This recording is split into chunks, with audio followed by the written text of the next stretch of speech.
Hi everyone. So in my last video I give you guys a quick update and let you guys know that I am now living on my property full time after moving out from my boyfriend's house or cabin, and who lives right next door. But unfortunately, due to some personal reasons, my property has been somewhat neglected and I haven't been able to work on anything. But now I'm here full time and I have to, I don't have a choice to work on my property. I don't have a choice but to get things going because the winter is coming and I don't have any power, any generator. I don't have a finished cabin or shabin. It's a 12 by 20 garden shed that I'm converting into a cabin. So I'm on a time crunch, and so I'm going to share that with you and share some insights on what it's been like living off-grid or semi-off-grid for the last almost 18 months. Little furry bugs. and yeah, so yeah, you guys, it's bad. Here you go. Yeah, my grass, everything is look at this. I just haven't been able to do anything here.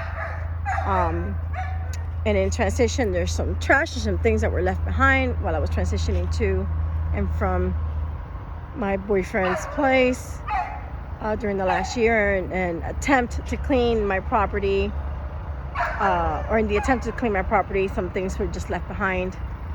This property it's the worst than it's ever been. I mean, it wasn't even this bad when I first moved in here. And of course, I have a rescue dog over there who's outside on the lead for now because she destroys things. Hence all of this mess right here. I'm coming, girl. Oh, she got herself tangled. But yeah, I have so much trash and things that I was getting ready to clean out when I first got here, and I just haven't been able to do it. Then Miss Queenie, who's now tangled up, I got you in a minute, girl. She tore up a bunch of stuff, and I just have it's been so hot. So trying working on all these things in the heat, I'm coming, mamas, it's almost impossible because I have a very open space right now. When it's cloudy now, but when it's hot, it's hot. That roof is tin. You don't want to be in a shed in the middle of the summer or when it's really hot. Anything over 80 degrees is excruciating.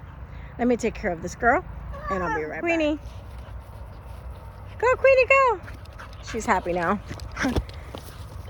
I don't have a fenced in area, so I can only let her loose when I am home.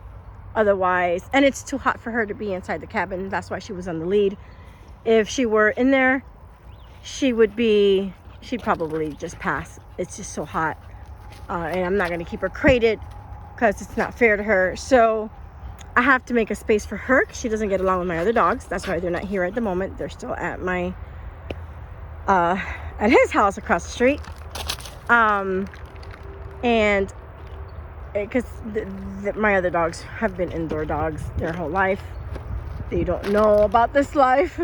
And they're not going to be, I just don't want them to get bit by snakes or anything like that.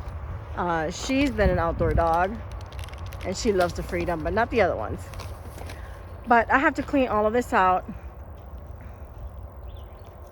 I'm 5'3". This is up to my chest area.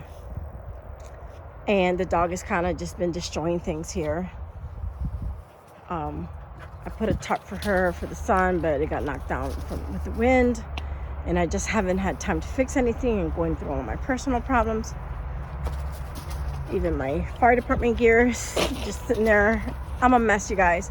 But she's kind of destroying, or I'm afraid that she will destroy. Stop, girl. She keeps digging up around the cylinder blocks that's holding up my shed. So I've got to get her situated before she causes a much bigger problem. And this is my shed. We need a good cleaning because somebody keeps jumping all over it. Paw prints right there for proof.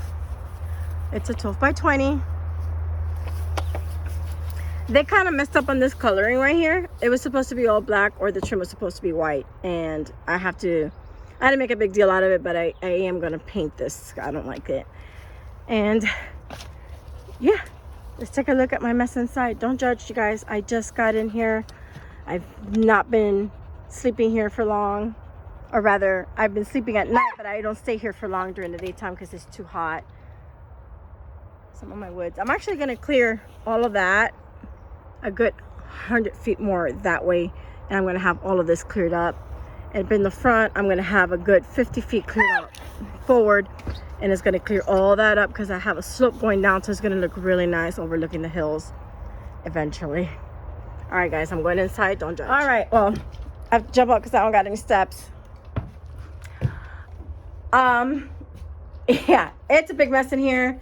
I was just using this for storage, and then I just kind of, when I moved out from his place, I just came and dumped everything in here. I'm sleeping on the floor.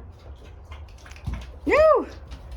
About a $10 kiddie pool is perfect for taking a bath indoors when it's, you know, too hot or just need some privacy because I don't got a porch. Buckets, one of them I use for my business. I'll show you that later on. My IKEA Sernesta kitchen, I'm going to do a whole video on that because I really like this kitchen, especially for temporary use. So I've got a lot of good information coming to you. And this is my mess. This is my huge entire mess. My cabin is practically unlivable. So lots of projects coming. And I'm not going to be getting any power other than a generator. For like emergencies or for just being able to survive the cold and the heat. But I do have a wood stove right there that I'm going to be installing, and I'm going to definitely make a video on that. I'm going to be installing it on through that back window. So stay tuned for that. And that's it, you guys. Wish me luck.